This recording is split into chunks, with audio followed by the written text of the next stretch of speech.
சளி இருக்குது சரிங்களா. பார்த்தீங்கன்னா உங்களுக்கு தெரியும், இதை நீங்கள் அமுக்குறீங்களா அந்த சைடில் சளி வரும் சரிங்களா. இதில் சளி இருக்குது, நீங்கள் தட்டினாலே சவுண்டு குறுக்குன்னு சவுண்டு வருது. இதை வந்து நம்ம இயற்கை முறையில் எப்படி நம்ம இதை எடுக்கலாம், நம்ம அந்த டெட்ராசைக்ளின் பொடி போட்டு கேட்கல, மோஸ்ட்லி கேட்டுறோம்.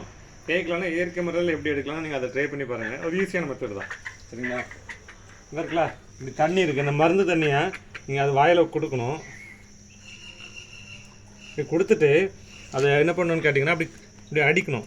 இப்படி அடிச்சிங்கன்னா இந்த வருதுல்ல இந்த சளி தெரியுதுங்களா, அந்த ஒரு மாதிரி அந்த அந்த அதுலேருந்து அந்த விழுதுல அது கீழே விழுந்துடும் சரிங்களா. சளி ஓரளவுக்கு விழுந்துடும். நீங்கள் அப்படி ஒரு 2 டைம்ஸ் ஆர் 3 டைம்ஸ் நீங்கள் தண்ணியை அப்படி ஊற்றிட்டு நீங்கள் அப்படி அடிச்சிங்கன்னா அது என்ன பண்ணிடும் உங்களுக்கு சரியாயிடும் ஓரளவுக்கு.